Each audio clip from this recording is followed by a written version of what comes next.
Hey, everybody, it's Trey Rowland, and finally, I am back to do another edition of the Rowlcast. It's been about a year and 3 months, but who's counting? And we're coming back with a bang because we haven't even done the interview yet, and I'm probably just going to pre-proclaim him my favorite interviewer of all time. This is the two-time Wrestling Observer Newsletter Best Announcer of the Year for 2018-2019, the actual Wrestling Announcer of the Decade for the 2010s, former WWF, I could say WWE, but it pisses me off, former WWF announcer, talent scout, famous with the mic, interviewee, the voice of Ring of Honor, the current voice of New Japan Pro Wrestling, and more importantly for this conversation, Florida State University alum, Kevin Kelly. Kevin, how are you doing, my man? Trey, we brought it together. This is the mega powers colliding, right? Hogan and Savage. This is great. This is the Predator meme of the two Super Jack guys doing the old handshake. Yeah. I am extremely excited to talk to you, Kevin, because one of my favorite things online is to figure out who is the undercover Florida State fan. Like you're famous. I'll say it. You're a legend, especially as a voice in the pro wrestling world. Yeah, you're a humble guy. All right. But I think we first communicated online. I wrote an article about Ron Simmons, aka Farouk, liked and retweeted, and that's when I found out Kevin is a massive Florida State fan. Yeah, graduated in 1990, and it was a short journey, a wild, unpredictable ride that found me into pro wrestling not long after I graduated. When I graduated, degree in communications, always had in the back of my mind, wanted to be a wrestling announcer, had no idea how I was going to become a wrestling announcer. And it sort of found me when I was working at a small radio station after I got out of school. The local promoter called the station and said, I need a ring announcer, and the radio station's promoting at the fair. Would anybody from the station like to announce? And I was like, give me the phone. Just ripped it out of somebody's hands. So, and that was how it began. So 3 months after I graduated with no plan, dead broke, burnt out, and just tired of everything, I found myself in wrestling, which is what I wanted to do all along. So not exactly a good plan for current or future students. Don't do what I did.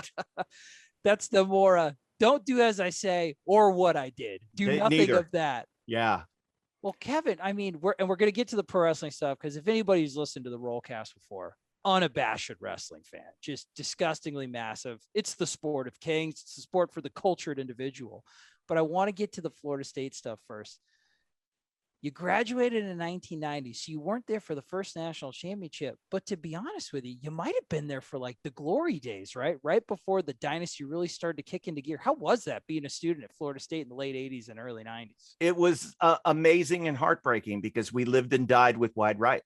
You know, I got onto campus the same time of Deion Sanders. The reason I went to Florida State, and this is no lie, watching the Orange Bowl and seeing Ron Simmons play. I was in middle school at the time, and I decided that was where I wanted to go to school. I wanted to go to FSU. And then it was afterward I found out, they have a good communications program. I didn't care. Didn't care about it. It's all about the sports, baby. I was hooked. So Coach Bowden's plan to get the program on a bigger, grander stage by playing all those crazy road games brought me into the fold. And here I was, and I'm immersed, because growing up on the East Coast of Florida in Stuart. Nice place. In between West Palm and Fort Pierce. Yep. It was all Gator fans. Gators out the wazoo in my high school. Right. So that was how I became a fan. And 85, 86, 87, we were right there. We heartbreaking every year. Many years. Yeah. So many years. If you could just erase the University of Miami off the map, if it would just splinter off and just fade off into the Atlantic Ocean, Florida State's looking at 5 national championships. I know. It's amazing to think about. And, my wife to this day, we've been together. We started dating while I was in college. She was in Pennsylvania, which is why I live in Pennsylvania now. That's why I live in Iowa. I get it, my man. Very smart. But it became like violent hat throwing, damn it. I was Spurrier with a full With the Florida State visor? hat. Yeah. I just had the full Florida State hat. She couldn't watch games with me because it was so like, chewing my fingernails and Right. just stressful. I stress so hard when I'm watching them. And they never make things easy, even when they beat Nebraska, right? And the pass interference call, and now all of a sudden the ball's on the other side of the 50, and I'm like, they're going to blow this. They've already dumped the Gatorade on Coach Bowden, and they are going to freaking blow this. With the 1 second left, we make our field goal, and then it hangs in the balance of another field goal in 93. And you know it, better than anybody because you've seen it live. Oh, they're gonna nail this field goal, and Florida State's gonna lose another national championship. Totally, yeah. It was that unsportsmanlike. It added the 15 yards with a good return, and now here we are. We're in Barney, and then 99. I felt much more confident. Juggernaut of a team. Yeah, the fact that it got close was the only surprise. But they were an amazing team, and then of course the 13 squad. It was it was just wonderful to see, right? Because I think we all had a different opinion of Jimbo Fisher at the time than we did when he left the program, and that's a great point. Yes, sir. But at the time, I was celebrating for him. I was celebrating for Bobby Bowden's legacy. I love Jameis. I still do. Just love that team and liked everything about it. And so was thrilled that they won. I was thinking back to that Pittsburgh game. What a debut party. Yeah, right, absolutely. What a freaking debut. But and the last few years have been bleak, to say the least. But you and Coach AB and Kevin have really helped me kind of wrap my head around this team with the X's and Noles, because I watch every episode. I love that. I've learned. Thank you for that. Yeah, we talked earlier today, and I knew you were surprised that I said that, but I watch every one on YouTube. I seek them out. So it's just, again, I've learned a lot from Kevin and Adam, and I love from me, which I expect. And but I appreciate your talents as the I always say I'm the captain of the ship, and my job is to keep the boat going straight. Right. So that's what you do, because if you let those two go, right, it would be 3 hours of jargon. Yeah. And now I love the jargon. Don't get me wrong. They've made me better Madden players. But it's just a great balance of the fun, comedic, loose atmosphere that you bring, whereas those guys are more analytic. And I could tell, like, if they ever reboot, the Bears fans, Coach Adam needs to be a part of that.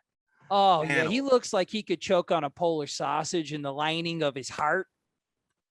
It's a baker's dozen. That's a baker's dozen, Bab.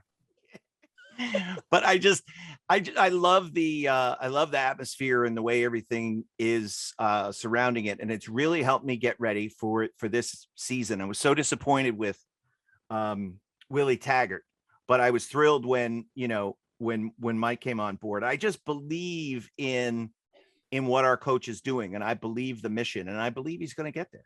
So that's good. I'll get to more, because it's always, especially recently, it's way more fun talking about the good old days, which seem further and further away just with how bad it's been. But I am interested in your opinion of the current team. I mean, was Mike Norvell somebody you knew about you're an insanely busy guy. Yeah. So you're actually the kind of the perfect audience that we like to do on the triple options, like the busy fan living his life, cut through all the BS and just tell me what I need to see on the field. So based on kind of the stuff that you've seen, the info that you've just ingested, what do you think of Mike Norvell? What did you think of the football team last year? What do you think of the direction? Well, as far as Mike Norvell was concerned, it was just following the media reports and knowing that after they made what they thought was the splashy hire in Taggart, then they were going to go more of the smaller college or coordinator route. Mm-hmm. So I was okay with that, but I didn't know one name on the list. I, of course, knew Memphis football, but right. Because that's where Jerry Lawler wrestled. So that's how I always sort of followed that. I love it. The connections always. It there. Always does. Back to Lance Russell. So I knew of the team, but I had never seen them play. I had never seen them take the field.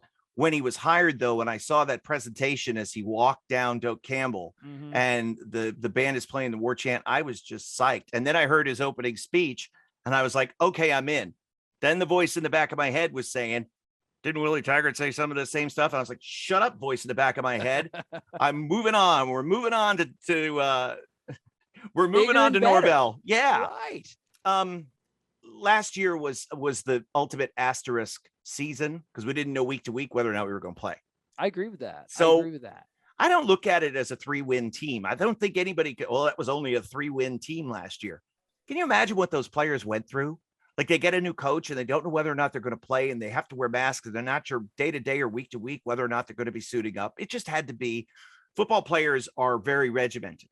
Correct. And they need to be at like 18, 19, 20, especially in Tallahassee. You and I both know it's just hedonist paradise. It's of just course. So many ways to just defile yourself. You go to the library. I mean, you stay late, you study for classes, you're putting extra. Wait, I didn't do any of those things. Where's the library? Yeah, right. But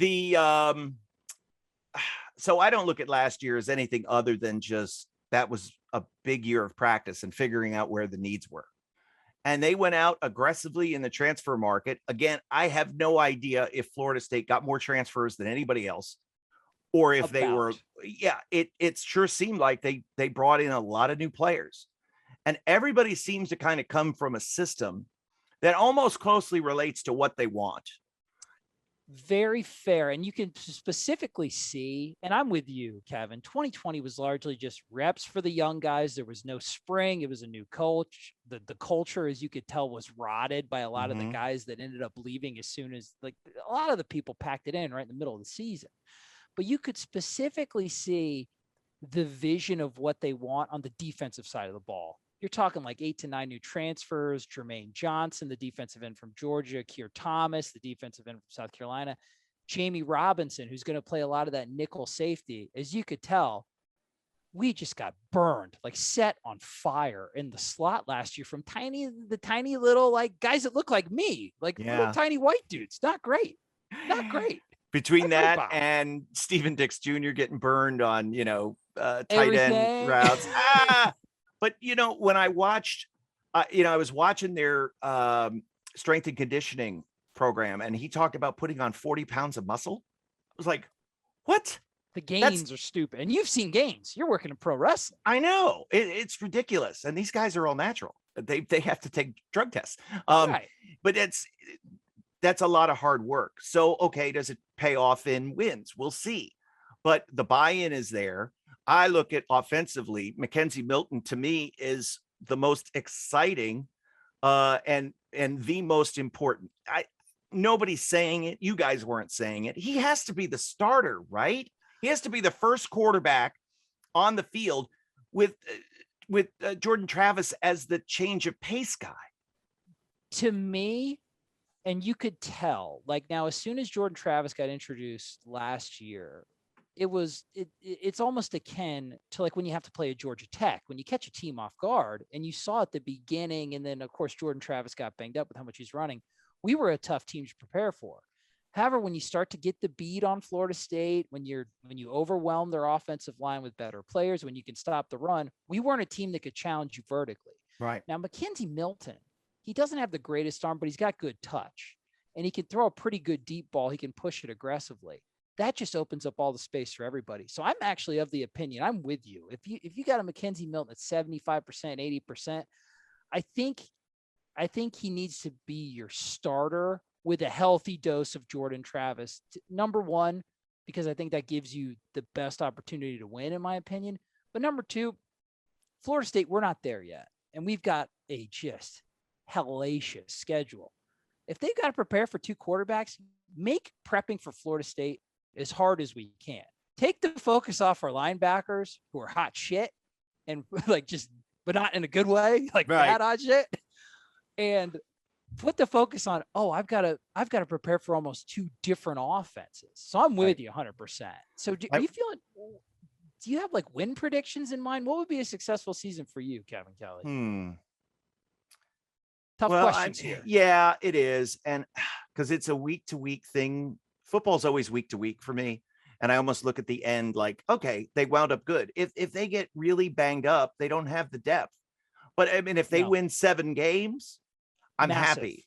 I think 7 and I'm happy. And I'm really excited for the future. If they don't, it'll depend on the circumstances. Because they don't have the depth. And if key positions get banged up, like if Andrew Parchment turns out to be a dud, yeah, then okay, now our receiving core is real thin and unproven. And if the linebacking play isn't improved, but if the secondary, which looks good on paper, if they suffer some injuries, now we're not as bad as we were last year where we had 3 DBs, but we can at least you can at least say, all right, if not for the injuries, this team would have been better. But and I know that Norvell will stand for that. He'll be like, no, we should have prepared better, worked harder, done whatever we need. The coach stuff. He'll say the coach stuff. Coach speak. Exactly.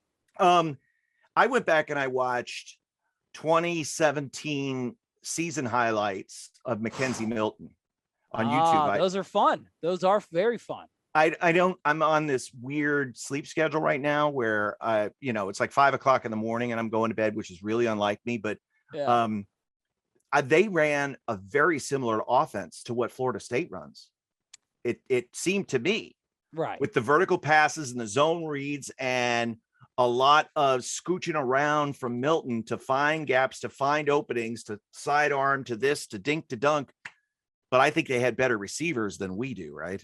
Yeah, I'd say so. And it was the offenses, there were some similarities, but the things that UCF was asking Milton to do, shot plays, vertical explosion, take care of the ball, get some tempo, get the defense off pace with like a little bit of tempo, a guy who can see the entire field.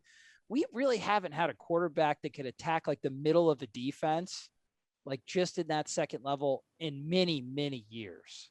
Yeah. Jameis did. But then even like, EJ Manuel and Christian Ponder both had moments, but I don't think ever I felt truly confident with them. I certainly didn't with Chris Ricks.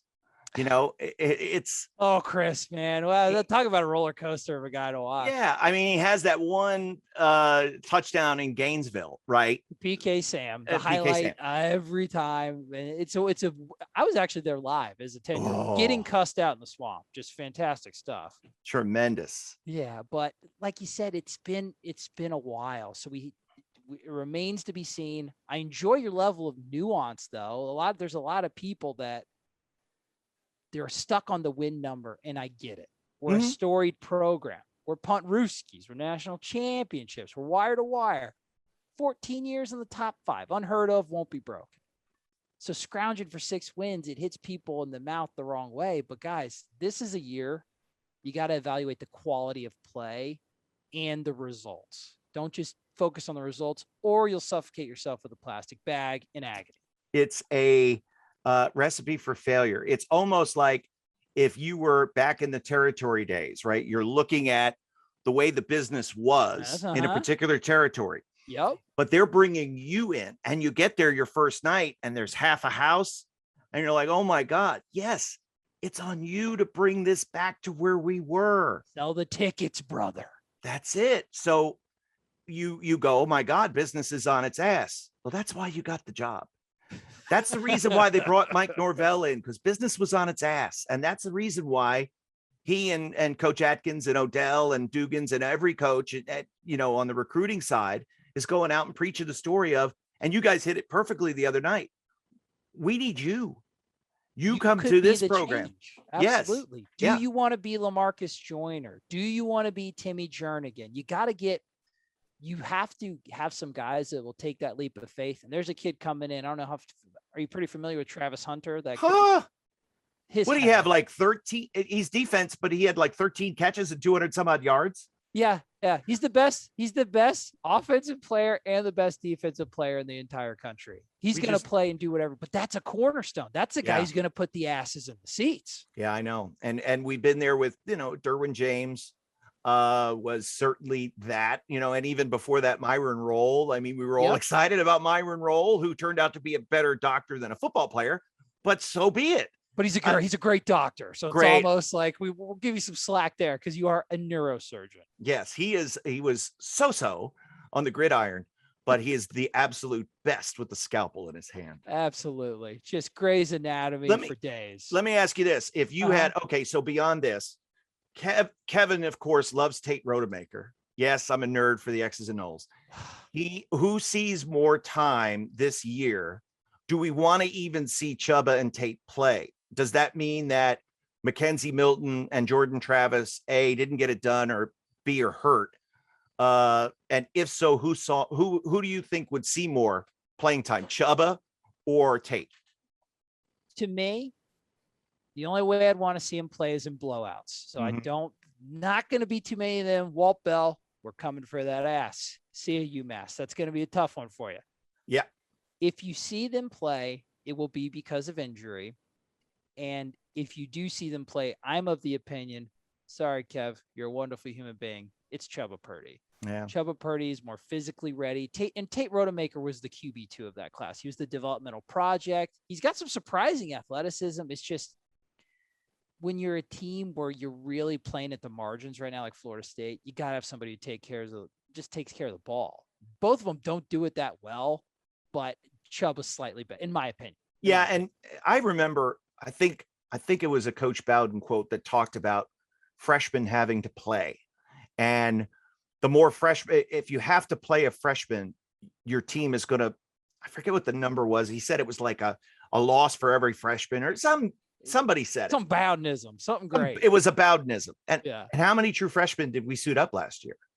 And too many. At quarterback for Florida State. What are we kidding? That's how crazy last year was. But again, there's going to be 80,000 in Doak on September the 5th for Notre Dame, which is going to be awesome. And hopefully the season will go through without any hitches or hiccups COVID wise. And then we can settle into a sense of normalcy, but it'll be exciting for the fans. It'll be great for the players. And I just think that enthusiasm is going to come out on the field of play. I agree with you 100%. And speaking of enthusiasm, Kevin Kelly, I don't know if you know, you were a part of some of the most enthusiastic, energetic moments of my young adult life when you were in the WWF, the Attitude Era. Yep, you were there. I was there when it was good. When it was great. You were there at Brian Pillman's house. Yes. When my man got a gun. You were there getting, Jesus Christ. I hope The Rock ran some of those lines by you. Brutal. Dwayne, I know you seem like a fantastic fellow, just verbally acidic. You were there for all that stuff. You were personally attacked by Stone Cold Steve Austin in 2001. Yes. Unreal. What was that? What was that like? And just describe, because you went through a multitude of roles, obviously interviewer, play-by-play guy, host of a web series called Bite This, which like a lot of people don't know about. Deep Cut for Wrestling. A lot of big kind of behind the scenes backstage stuff happened on that web show. A lot of people let their guard down. Had a role in creative. I believe the Triple H, Stephanie McMahon wedding we had a part in, right? Creatively. Just throwing the idea out there. Yeah. Absurd, but in the best professional wrestling way possible. And a talent scout, man. Just describe what it was like to be there, the excitement, and then ultimately in 2003, why it was time to part ways. Well, you never have just one job in WWE when you're an announcer. No. That is like, what else are you going to do? And I found that out kind of the hard way at the end of my first year. So I was like, well, I had already become friends with the guys who ran the then AOL site. That's how far back this was. Now we're talking old school. And Vince Russo, who was part of the producing team on the road and was the editor of the magazines. I was like, I want to write. I want to do creative stuff like this. And they said, yeah, come on over. So I started doing that and then bouncing back and forth between the office and the TV studio. And it just sort of grew. In 96, 97, business wasn't great. And it really started to come alive. It took really almost a year and a half for the Austin effect from the minute he said, June 23rd, 1996, Austin 316 says, I just whipped your ass, to then almost 98, where that full calendar year was nothing but road, packed houses and successes over and over. And the Mike Tyson is that's what people think. They almost think it was like a time warp from I just whooped your ass, Jake the Snake Roberts, Austin 316, to Mike Tyson pushing Steve Austin. What you don't forget is the 96, the neck injury with Owen Hart.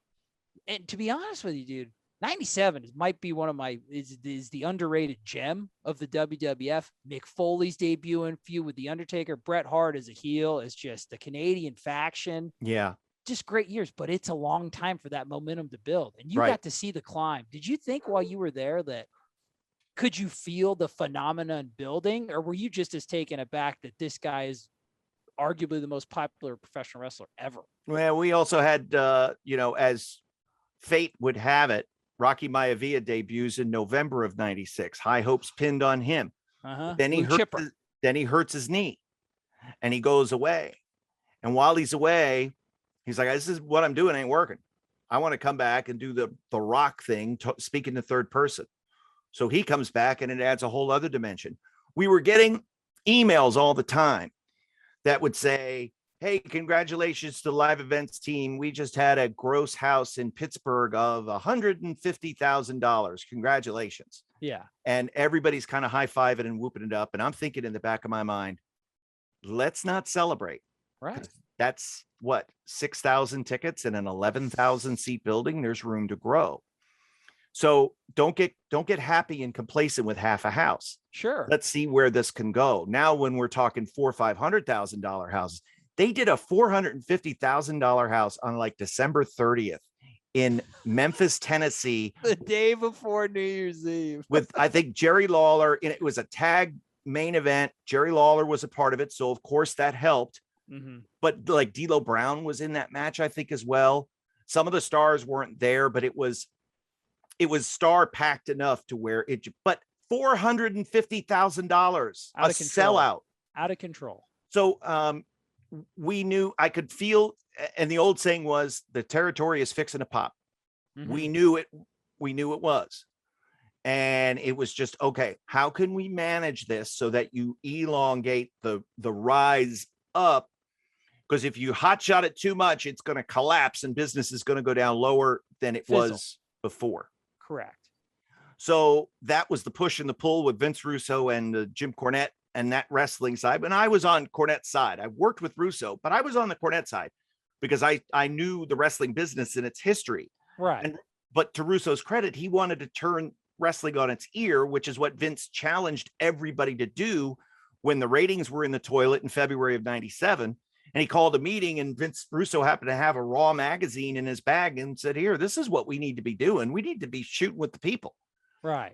And he might've been talking out his ass, but you know what? It worked because he got believable. He got Vince thinking in that direction. So then it was all on board with that. And one thing that we did that hadn't been done before is we kind of brought all the departments together. And so I would host meetings just to kind of smarten everybody up a little bit as to, hey, here's where we're going creatively with some things. See, long-term planning, it's something that is really a lost art. And it's funny that the promotion that perfected it, the WWF, and the reason that they ultimately won was because of the long-term planning. Nobody really does it anymore. No, Vince would always know what his WrestleMania main event that he wanted to have 6 months to a year before it happened. And that's, so then everything builds towards that moment. Okay, cool.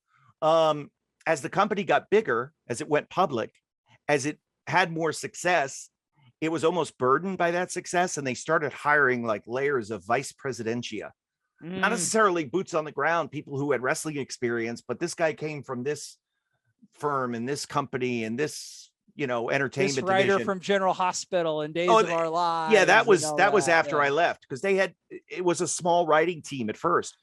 So I'm like, I'm not so sure that's the right way to go. And then business goes down because why?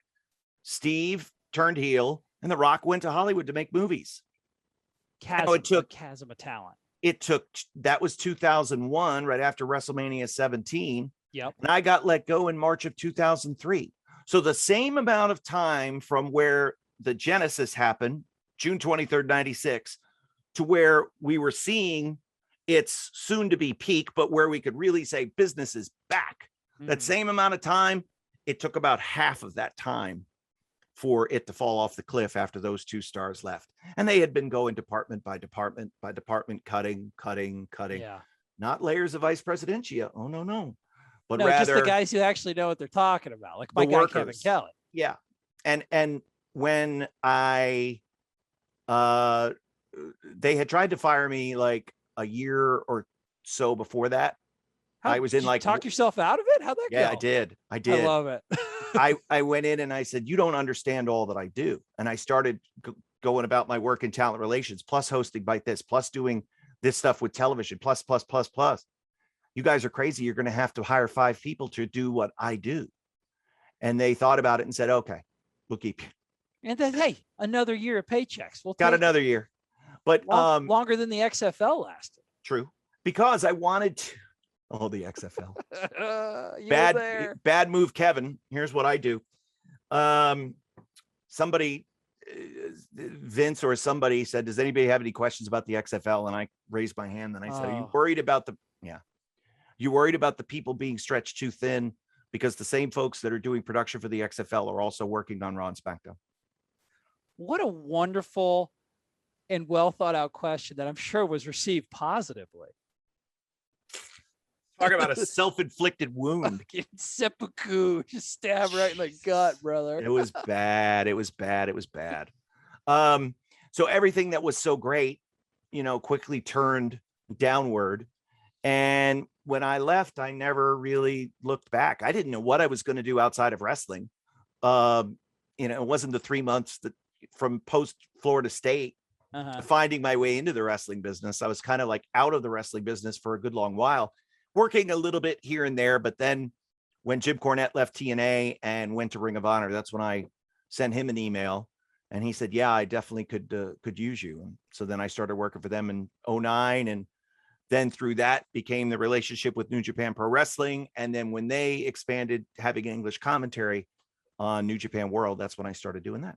Now the era, and it's so interesting that the time you left, it's much different than the wrestling business today. The wrestling business today is actually thriving. May not be as popular as the main promotion was in 98, 99, but you could argue overall healthier, a lot of good independent promotions. AEW is getting press, but New Japan Pro Wrestling is one of the best organizations as far as the quality of work in the entire world. And it has been going on like 5 or 6 years. It's been great. Spawn, Kenny Omega, all that stuff. So it's very healthy. You've got NWA, you've got everything. You've still got Ring of Honor, but the time you went, independent wrestling was different. However, by the time you got in, because I was a lapsed fan in college, professional wrestling was not something I was that interested in until kind of like the prevalence of YouTube. And that's when you started getting into the Ring of Honor stuff. The Bryan Danielsons, the Daniel Bryans, the Claudio Castagnolis, the CM Punks, the Chris Heroes, all that. And you were there for like the golden age of Ring of Honor. What was that like? Well, I was, and by the way, you're not alone, because if you're a wrestling fan in college, you might as well just spray girl repellent. Never talked about it. It was verboten. I never talked about it at all. And I'm married now, and my wife puts up with my dumbass shit. So it doesn't matter what I portray to the world. So it feels like it's cooler now. I could just be wrong. But in college, dude, we never talked about it. See, but I watched did it on YouTube. I drove my friends crazy because none of them were wrestling fans, but I had to watch WCW Saturday Night, 605 on TBS. And it was wrestling is cool now because of the guys that paid their dues in Ring of Honor. I agree. They brought a style, and you mentioned key names like Chris Hero and Claudio Castagnoli were the greatest tag team folks probably never heard of. Kings of Wrestling. Claudio Castagnoli is Cesaro now. Yes. In WWE, because everybody has to be one name, like they're fucking Pele or something. Right, because Vince thinks everyone is stupid. I'll give you a for instance, and you could use this as a what do they call that? A clickbait. Yeah, love clickbait. I'm going to give if you're listening, clip this out. 1996, Vince McMahon doing voiceovers for Monday Night Raw. And he says to a room of us who are sitting, listening to the VOs being produced, I just saw the Funniest movie I've ever seen in my entire life. Oh, really, Vince? What was it? Kingpin. Ha ha ha. That's Vince's sense of humor. Poop jokes, gross jokes. And Woody Harrelson banging some old landlord. Right? He lives it, dude. And it shows in the product. It shows in the product. Like, it has to be. There was no depth to comedy range in that. We're not talking Seinfeld. It's not Some Like It Hot. You know, this is. I do enjoy Kingpin, though. I love Bill Murray in that. You can't go wrong, Munson. You can't go wrong with Kingpin, right? But to me, I could never put a finger on Vince personally, but that to me was like, okay, I get him now. I understand him. Mm-hmm. Poop jokes, fart jokes, gross jokes. That's his style. That's his sense of humor. And he puts that out on television. So it's going to be very simple, very easily digestible. Wrestling does work best when it's easily digestible. It's comfort food. Right. Good versus evil. I like this guy. I don't like this guy. Right. You give me the reason, and personal issues draw money. Jerry Jarrett had it on his desk. You give me a reason why one guy I like, one guy I don't like, and you make me interested in seeing them fight. Now you got my business. Now you got my attention.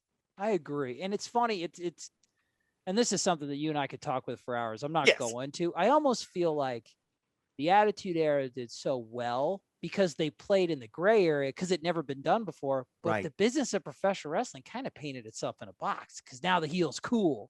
So the face has to be the cool heel. And then it's hard. How do you make a bad guy that people actually hate? Because if they're beating the shit out of everybody, just like Stone Cold Steve Austin was, he's the most popular guy in the company. So it's something that I don't think the business has ever really found itself out of. It just leads to, and then so what we need is a constant flow of fresh talent, because guy comes in, does bad things, boo. But then after a very short period of time, it's going to be, yay, this guy's cool. He does bad things. Now we need new bad guy to come in and stop him. It's a meat grinder. Exactly. But we have guaranteed contracts in wrestling. So now what do? You repackage somebody? No, you have to physically cool them off, make them look stupid to be able to come back around full circle. Okay, but that doesn't work because people aren't stupid.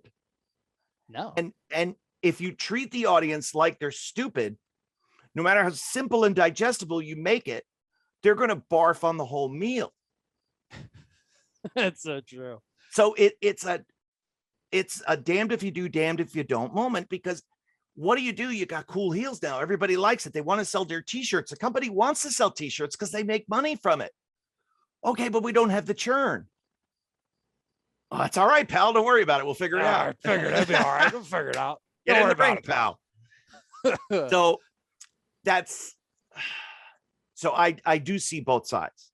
I see the way Vince sees the wrestling business. I don't agree with it. I don't watch it. That's people that go on Twitter and complain about the WWE. Why do they watch it?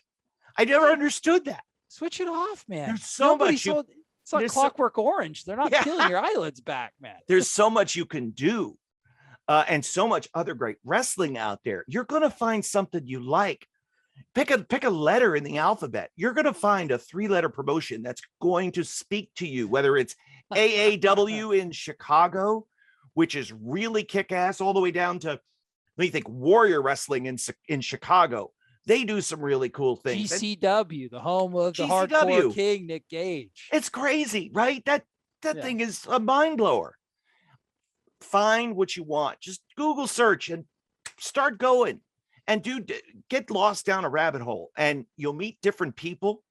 You'll make new friends. That's why I tell people all the time, New Japan Pro Wrestling has a lot of, I wouldn't say lapsed fans, but more of things get in the way and I don't watch all the time. So I'm constantly doing like just quick resets to last month or 2-3 months ago, just so in case you missed it, so you could pick right back up where you left off. And we will get to, I want to talk about the work you're doing at New Japan Pro Wrestling, or at the very least, show everybody what you're doing. Because the stuff you're doing right now, it's up there with the best stuff you've done in your entire career. And you've got great storylines to work with. Now, just a couple more stuff from the WWF. And I think it is funny that we talked about the the coinciding of the promotion success. And it took a guy in The Rock, who's from the University of Miami, to basically get famous by stealing Deion Sanders' gimmick. That's neither here nor there. Talking about himself in the third person. Already been done, Dwayne. However, you did it well. You were there and you mentioned it.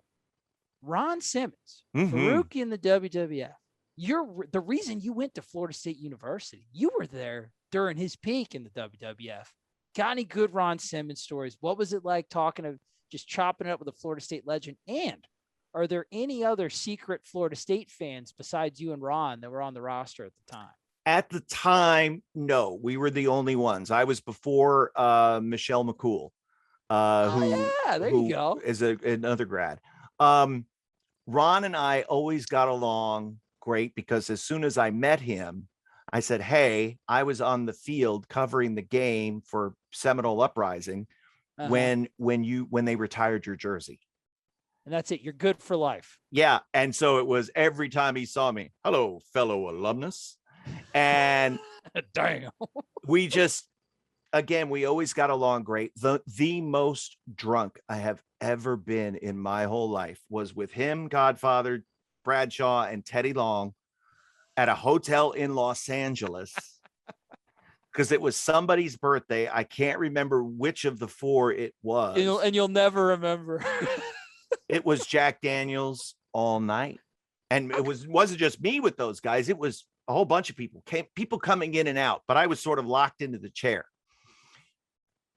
Things got blurry at some point, and I woke up on the hotel floor at about, 10:30 in the morning. And I'm like, oh shit, we've got a production meeting in an hour and a half. And I've got to drive from Anaheim to the Staples Center. Shower, dress, boom, in the car, racing up the road. I am hungover like a dog. Yeah. And as soon as I get in there, I know they're going to see this. I know they're going to spot me and go, drunk guy. Yeah. Thank God. I made it through. Some of the production assistants went on their own little excursion. And one got so drunk that he woke up drunk the next morning and threw up on the side of the car driving to the production meeting, which he couldn't make because he was so hungover. And I was like, what about those guys and how drunk I remember my first beer. Thank God. Dodged a huge bullet. But that's what it was like with Ron and John and Godfather. It was a party. And if you didn't want to drink with them, that was okay. You were going to be called a rude name. Yeah. So you drank with them and you loved it. And we just, the leadership that Ron brought, which I know had to be instilled from Bobby Bowden. Absolutely. He grew up really poor and didn't have a lot. And the stories kind of that he told and was able to fight his way up and out, whether it was Coach Bowden or coach and a combination of other people, he got to where he needed to be. Was the first African-American NWA world champion in 92. Yep. And it was a huge deal. He's in the history books forever. He's a Hall of Famer. He's a Florida State, retired jersey. He was All-American, 3 times? It was ridiculous. As a defensive tackle, a nose guard. One of the was he a Heisman finalist? I believe so. He's one of, in my opinion, one of the best 4 players in the history of the school. Yeah. And then he went to a 4-3 team and they tried to convert him to a tackle. He was too small, linebacker. He wasn't fast enough. Tweener kind of deal. His tweener. He was like, he was that overachieving nose guard who was going to just do whatever he could at 260 pounds to eat up as much as he could. Exactly. But just an incredible guy and loved spending every moment I could with him. Some of the most memorable experiences from people that grew up during the Attitude Era were the interviews you had with The Rock. I saw one the other day. He made you put your finger in your nose for about 8 minutes. Right. And from everything I've heard, University Miami Hurricane shit aside, I heard The Rock's a great guy. Yes. Now, did he go over that with you? How much of that was ad lib? He had some very colorful non-2021 nicknames for you, my friend. Yeah, right. Did you guys talk about any of that beforehand, or were you're a consummate professional? We'll play off of each other and it'll be organic. He would let me know if there was a real zinger coming or when he planned Called you hermaphrodite. See, that one pissed me off, not because The Rock explained it to me, but because this douchey little writer who works for him still, he explained it to me, and I was like, all right, asshole. Schmertz? Yeah, yes, it does. I just went, asshole, whatever. And then I said, watch this, I'll get it over. And I did. Yeah. It was huge. So that was something that's the spirit of pro wrestling, right? I'll take it.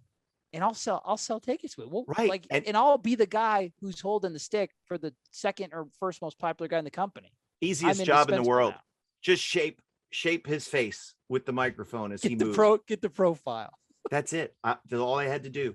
And then what I was trying to do was I never had to worry about laughing, even though there were some really funny moments because I was so in the zone. Yeah. But I would try to do like a little look off camera, like to the fans, and make some strange face and pop the crew that was actually shooting it. We never pre-taped one of them. They were all live. They were all live. Never busted a take. Never had to redo. Never had to do anything. They were all live. Now, you remember the one where he blacked my tooth? Yes, it's all over you. It's the best stuff on wrestling YouTube. We didn't practice that. He just kind of was like, "How are we gonna turn?" And then I'll put it up there, and then I'll try to smile. I love it, and so awkward. It was it was the modern day Mean Gene, dude. Because interviewing is a skill. Yeah, I had to be different than Okerlund. Correct. Because Okerlund was always cool, and like I pictured him, kind of smoking a butt and stamping out a Winston and saying, "All right, let's shoot this." So, but that was my fun, and again. When I did those interviews with then Rocky Maivia before his debut in '96, we got Coach Dennis Erickson to give me some sound on tape about Dwayne. Oh, that's great. Which we put into the feature. I got footage from Florida State, from the Florida State Miami game where Charlie Ward. He got a sack on Charlie Ward, but the horse was out of the barn by that point, which we don't tell in the story. No. That's fine. That's details, minor details, Kevin. I was like, can we flash up just the panel with the final just to show that everything turned? No. Okay. All right. I figured I'd try, but it was and then we got footage. I'm pretty sure somebody got footage from Bobby Bowden, got some sound on tape on Ron, or they just replayed the stuff that WCW had gotten. Right. But yeah, it was always like, okay, let's reach out to the SID and see if we can get sound on tape from the coach. Because you're talking about one of the most quotable, if not of all time, Bobby Bowden. The guy is just a quote. He could have been a wonderful professional wrestling announcer or manager. The guy he would have been so perfect. He would have been so perfect in like the 1950s and 60s. He would have to be in Alabama, right? Yeah. He would have had to have done Gulf Coast wrestling, working for the Fields brothers, because he just sounded like the people in the audience, and they wouldn't smarten him up, and he would just call what he saw, and he would express disgust at the heels and cheer the baby faces and invite everybody to come down and see them at the Boutwell Auditorium or wherever they were going to be. And it would have been perfect. It would have been perfect. He would have been a godsend. That promotion, any promotion that he could have worked for in that region, would have loved to have had him. Now, Kevin, I mentioned it before. 2-time Wrestling Observer Announcer of the Year, the voice of the 2010s, according to the most respected wrestling publication there is. You've done everything. What's the moment that is there one moment in professional wrestling that really sticks out to you? Like, man, I'm really proud of that. And is there one match that sticks out to you? Like, it was the best match I've ever called, either for the match quality or your personal performance. There were a couple of moments, and you'd mentioned like kind of like my little assistance on the creative end, which really was just an open door policy. If you had an idea, you could send it to Vince and etc. Which is so cool. Yeah. They took it. Now it's so corporate and regimented. It's red tape. Yeah. That would never work. Chart. Yeah. But being able to kind of see those things come to life was pretty cool. Yeah. And then in terms of like in my time in WWE, WrestleMania 17, where we're at the Astrodome. Biggest WrestleMania of all time. And from a quality wise, the best, right? Yeah. It's tough. It's tough picking. It's a subjective deal, but it's up there. Fans give it the thumbs down only because the heel won in the main event, which was Stone Cold Steve Austin. Which in was Texas, which what a wonderful meal. You're going to get people in Texas to boo Stone Cold. Okay. It was supposed to happen the year before, but Steve was hurt. So that's why they did it then. Okay. That's the reason. Anyway, so those are two like real standout moments. And then of course, match quality. And the phrase I always say is I'm a prisoner of the moment. The most recent match is the best match I ever called. 48 minutes and 5 seconds this past January's Wrestle Kingdom match with Kota Ibushi and Jay White was to me amazing. And at the end of it, you know, they caught the three of us at ringside giving Ibushi a standing ovation, and Ibushi didn't know I was there, and he saw me. Yeah, he didn't know, and he saw me and then went, oh, and so his reaction like made me cheer up a little bit. Yeah, it was just so cool. But you know, those matches with that series with Omega and Okada, I mean, God, those are to me, especially, and I don't know if it gets talked about enough. Everybody talks about the one where Kenny finally won, the third one. To me, the second match, having the balls to do a 60-minute time limit draw, and it being, that's the best wrestling match I think I've seen since like Bret and Owen at WrestleMania 10. Yeah. Like, I love it. I love it. And the fact that you got to be a part of that, man. Yeah, it was absolutely wonderful. But then I'm a nerd too, and I love matches like Tanahashi versus Zack Sabre Jr. from the G1. And the reason that I love it is because neither of them hit the ropes during the entire match. There wasn't one spot in the match where somebody grabbed the arm and shot the other guy off. And for you guys who are more FSU guys than professional wrestling guys like Kevin and I, Zack Sabre Jr. is like a technical, think of like a Hoist Gracie and like Brazilian Jiu-Jitsu. This is a guy who wrestles like in the British world of sport, all holds, all locks against Hiroshi Tanahashi, who is, for better or worse, I'm not trying to be derogatory here, he's the Japanese John Cena, right? Extremely popular, solid work. The crowd loves him, but if you took John Bon Jovi in the late 80s, John Cena, and combined them into one in a 240-pound muscular Japanese package, that's Tanahashi. Just he's so next level good. Just to be able to say that I've called his matches in my era of wrestling, I will have called matches involving everybody from Stone Cold Steve Austin and The Rock, John Cena, Randy Orton, Tanahashi, Okada, Kenny Omega, the Young Bucks, et cetera, et cetera. There's a whole bunch of other names in the middle that I'm just showing, like the beginning and the end. My guy, Chris Jericho. I'm a massive Jericho guy. Yeah, right. Jericho. Look at Jericho's importance in the industry can never be understated. Making the leap as he did. That moment at the Allstate Arena when he came out and debuted, Raw as Jericho, we knew it was coming. The fans went crazy. When CM Punk debuted for AEW, the only thing that I was it gave me chills, and it gave every wrestling fan chills. It did. But I thought about Jericho, and like Jericho must be having flashbacks to that time because it was as big as that. So don't say that something was the biggest thing ever because something might be coming down the pike. Yes, it took 21 years, but that's the beauty of the sport. It's perpetual. It's evergreen. It will last forever. They were doing two things back in the caveman days. They were wrestling each other and they were running races. So I think there's going to be wrestling around for a long time, whether or not old Terry Funk line, I think. Yeah, right. Like that. That's great, man. But that's the beauty of wrestling. And there's something for everybody. Don't think you're locked in. If fans are like, what's this AEW? Go watch it. Go check it out. But you could put that on at any point and somebody's going to find something that they like. They may not like everything, but that's okay too. Trust me, I wasn't turning handsprings in Florida for undercard matches or mid-card matches. I didn't want to see Bubba Douglas wrestle. Right. But I loved it when he helped Dusty screw over Ivan Koloff and get Sir Oliver Humperdinck 30 days in the hole. Okay. There's nonsense and there's wrestling. There was Jack Briscoe and Dory Funk Jr. But Eddie Graham booked the midgets and the girls underneath because nobody was going to wrestle as good as Dory Funk Jr. and Jack Briscoe. And excuse me for saying midgets, but It's that's what they were called in back the in early the day. 70s. So we talk about, I just love, because you're an encyclopedic knowledge.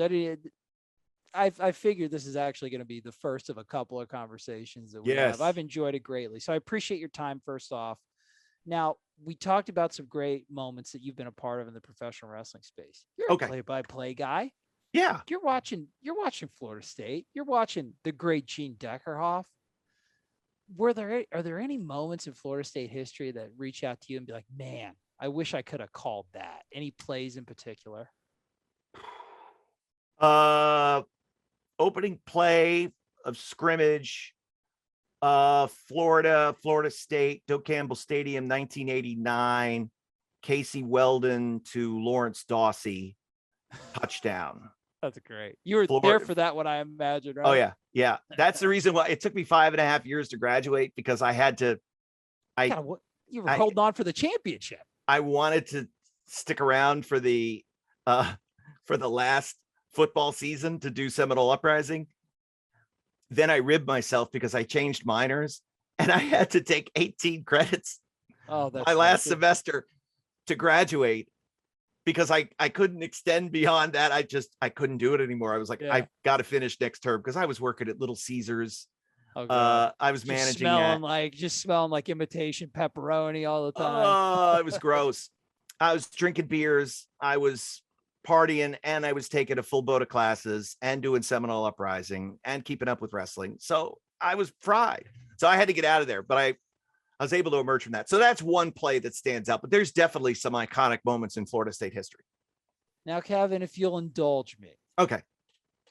You're a play-by-play wrestling announcing legend. If I read off some Florida State plays, if I describe them, would you mind giving me like a call that you might have done if I describe them? Wow. Putting you on the spot. You don't have to.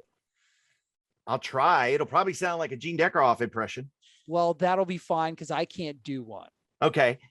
All right. I need like a little bit of info. Okay. All right. I'm going to paint the picture for you as best I can. Yeah. 1999 national championship game. Florida State is actually locked in a decent battle between, not Virginia Tech. You're playing against Michael Vick. Yeah. Chris Winkie, the ultra productive, ultra old Florida State quarterback, goes back in the pocket, does a wonderful play action fake, throws a bomb to the best player in college football that year, and one of the best ever, Peter Warrick, in the end zone. In the end zone, Peter Warrick bobbles the catch, reels it in for a touchdown, and what some people feel is the best play in Florida State history in the national championship game. Go. Wait, down and distance? Does it matter? Was it 3rd and 5? Sure. I think so. All right, 3rd and 5 from the Virginia Tech 42-yard line. Winkie drops back, and going deep is Peter Warrick. Winkie avoids the rush, throws it deep. Warwick's got it. Warrick bobbles. 3, 2, 1, touchdown Seminoles. Touchdown Seminoles. Peter Warrick has done it. Yeah. Oh, that was pretty good. That was good. I heard the Deckerhoff at the end. That was great. All right, maybe just a couple more. This is fun. 1st and goal. 2013 national championship game. 17 seconds left. Yep. Travis got Benjamin. Florida State in the I formation. You got fullback Chad Abram, motions out to the right, looks like a run, feels like a run. It's not a run. Jameis Winston gets the pass. He goes back. He does a play action, throws a high arcing pass to his physical specimen of a wide receiver, Kelvin Benjamin. Makes a contested touchdown catch in the end zone to effectively end one of the best national championship games of all time and give the Seminoles the win. Agreed. All right. All right. On the 5, right? I believe so. 1st and goal. 17 First and goal. All right. 17 seconds left. National championship game. 1st and 5 for the Seminoles. 1st down, 5 yards to go. Can they do it? And they're in an I formation. Here's the snap. Jameis Winston. Play action pass. Kelvin Benjamin. Touchdown Seminoles. They've done it. They take the lead. 14 seconds left. My God, Florida State has done it. Dude, I love it. because it shit on what Britt Musburger, God rest his soul. Actually, I don't know if he's dead or not. I don't know why I said that. One of the more abysmal play-by-play jobs he's ever done in that national championship game. Just a reanimated corpse. Kevin Kelly, shit all over it. Yeah, sorry. It was a late night. It was a long game. When don't tell me his name. I can picture him. It was the only play he ever made for Florida State. The kickoff return. Kermit Whitfield. He had a goofy nickname. What was it? Kermit Whitfield. Lamonte Whitfield. Lamonte. Kermit. Yeah. I was trying to think of somebody else. They give like some goofy nicknames at Florida State for Florida State wide receivers. Yeah, we got one right now. Pokey. I kind of like Ontario Wilson. I like Pokey. Yeah. I also like Biscuit. Who's that? What's his name? That tight end who lost some weight? Marquise. Markinson Douglas? Yeah. Biscuit? I didn't know that. That was in the I was watching the coaches' interviews the other day.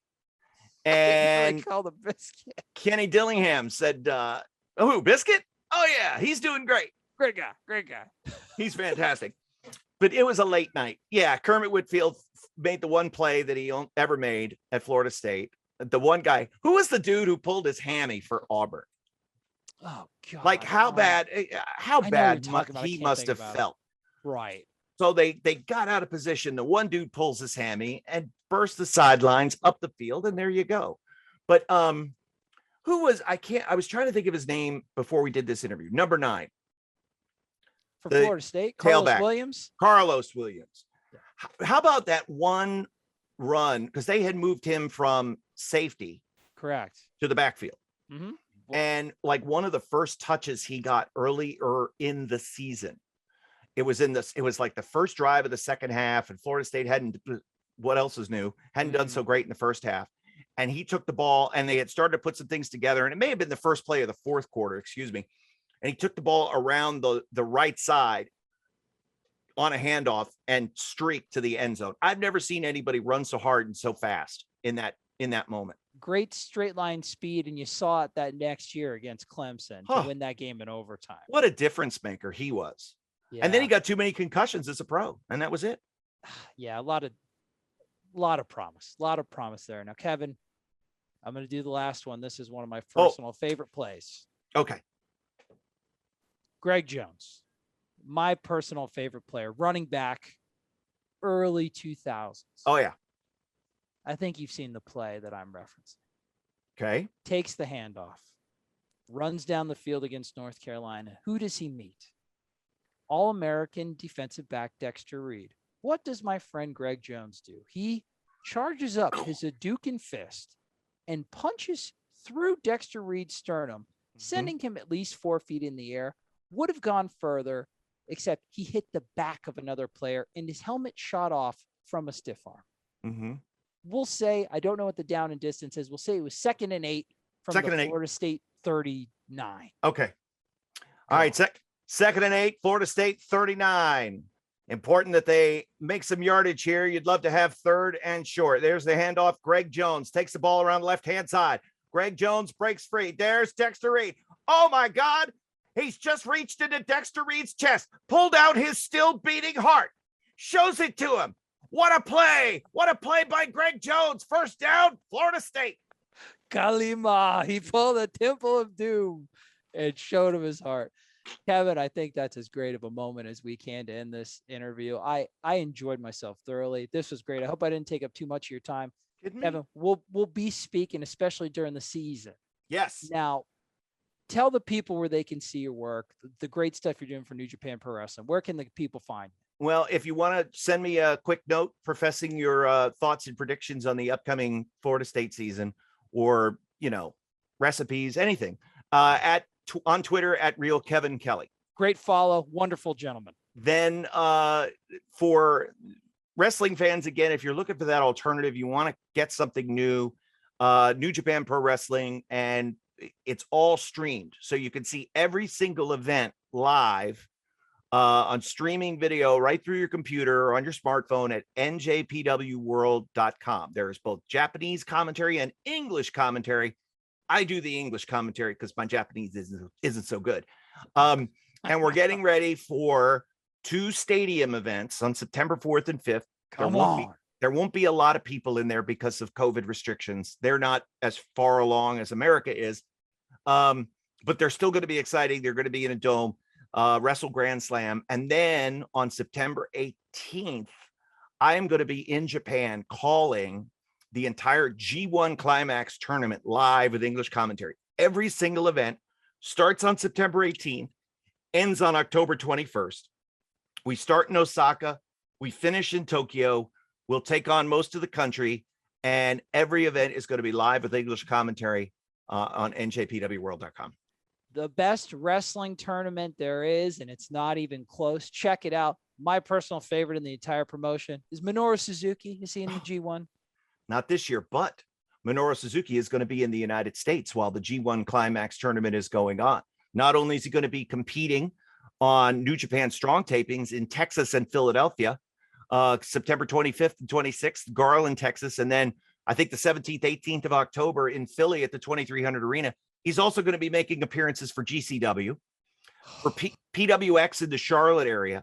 So he's going to be all over. So fans all over America are going to have a chance to see Trey's favorite wrestler, Minoru Suzuki, and he'll be your favorite too. If you've never heard him, never seen him, he is the most brutal, most vicious man alive. Legend, a former king of pancrase and mixed martial arts pioneer. And he's a legend, much like Kevin Kelly. You're a legend, my friend. I had an absolute blast. Me too. Thank you for your support with the triple option and the X's and Noles. I'd love to talk to you again in the future, maybe sometime during the season. Maybe yeah. So there's might have some other stuff cooking. Who knows? Maybe Let's something see. Next week. Who knows? I hope everybody visits the Patreon so that Kevin can get some cool editing equipment and really just jazz this thing up beyond belief. He's a poor grad assistant. The poor guy's living off dry ramen like a disheveled bum underneath the bridge. Let the poor kid eat. He needs to. I sold Little Caesars pizzas for food stamps. Come on, man. This is how I got over when I was in college, which statute of limitations is expired on that, I hope, right? Help Kevin out. He's a starving man, please. I love you, Kevin Kelly. It was a Thanks, pleasure. Trey. Same here. See you, my friend. That was great. Ferry, you can stop editing if you want. I really, really appreciated it, man. Dude, that was a lot of fun. Did you have a good time? I had a great time. We were a hell of a team. Well, it's easy with you. It's easy. As soon as I started watching your work, I was like, oh man, he and I could really light it up in wrestling. I'm dead serious. I'd love to. We'll talk more. I enjoyed it greatly, man. I thought after only having a 20-minute conversation, I thought that was pretty solid. Yeah. It was but once the world opens back up and we're doing more stuff, I'm dead serious. I will be, hey, I got a guy. I want to work with him a little bit. And I want to see if he can, at the very least, you might get a trip to Japan out of it. Are you serious? No, I'm completely serious. Let me, just keep me in your thoughts, man. I'd like that's nuts that you. It might be a couple of years from now. Because they are like way fucking behind on this thing. All right. Well, they all are, man. You can't hide away from the entire world. You gotta be on the vaccine train early. So everybody else is behind on it. So it'll be a while, but yeah. And they're slow to act, slow to decide. And then, so like, that's the reason why American wrestlers, a lot of them can't get over to come to Japan now because they don't have visas and they're not processing any new ones. Okay, great. It's the only way you can get into Japan is if you have a visa. I have one. But once everything opens up again and we're starting to do business, they got to start selling tickets, and it's going to take a year or so for them to recoup from all the losses of the past year. Oh God, I can't even imagine. Oh yeah, put it this way, break even on Tokyo Dome is 8,000 tickets sold. So 16,000 for back-to-back events. Okay. 2 years ago, we did 70,000 paid. Was that Jericho Omega? No. That was after that. Double Naito, gold, right? Double gold dash. Naito wins, becomes the first double champion. 70,000 tickets they sold on a break even of 16. Now, 1 year later, same break even. And we did 18,000 paid.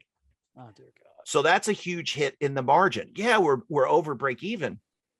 But are you kidding me? The the Wrestle Kingdom success pays for the entire year. And you're talking about a company that's in rapid expansion mode. You're Yeah. not. Well, you just let me. Obviously, that would be a dream come true. But in the meantime, dude, if you ever do any little fun side projects and you need a dumb guy to like maybe talk over, if you want to do clips or highlights of like in JPW matches, let me know, man. However I can be involved. That's absolutely. awesome. And whatever you guys would want on your end, if I can help the channel grow, if I can get more eyeballs on what you guys are doing, then cool. Well, I will tag you in all the promotion, all that good stuff, man. But we'll talk football stuff, and hopefully you and I can talk wrestling in the future. That'd absolutely be a dream. It would be awesome. I'm dead serious about this. I told my buddy Andy Simmons in the UK, who I said, I threw your name in the hat. Oh, get out of here. You pull him my leg. No, man. And it took like 6 months, or and they were doing consistent business, but I was like, hey, I want this guy. I want this guy. I want this. I told you I want this guy. All right. And then he came over and he did a whole tour. That's nuts. Yeah. It's just you're a great guy, man. I really appreciate it. Thanks, dude. If the fans wouldn't like it, if I didn't think it would be good, I wouldn't offer it. I know, and you're not a bullshitter. Yeah. I know the fans would enjoy it. I know it would get over. They would be like, who's this fucking guy? And then by the end of the tour, they'd be like, oh, we really love Trey. He's a lot of fun. You're the best, Kevin. Thanks, man. bud. We'll be in touch, and I'll let you know about all this stuff. Okay, super cool. See you, man. See you. Bye. All right, everybody. Perry, you cut that out, put this part in. 1, 2, 3. Well, as I proclaimed, and as it turned out to be, my favorite interview I've ever done on the Rowlcast. Sorry, Coach Jason Brown. It was a fun time talking in the Cadillac. Sorry, my personal friends, Josh Newberg and Ingram Smith. You guys are fantastic. And I'm sure I'll be talking to you as this Rowlcast kind of comes back to life. I don't know. That kind of charged the old professional juices a little bit, brother. Could be something that maybe we're planning on maybe once a month. Who knows? Maybe whenever I get a wild hair. I had a whole bunch of Q and Trey questions. That interview was so fantastic. I will save them for the next time I do this, thereby effectively boxing me in to do another Rowlcast for you, the people, for Trey Rowland, for the incomparable Kevin Kelly. This was first goddamn episode of the Rowlcast in about a year and some change. I hope you enjoyed it, because I sure as hell did. Catch you later, people.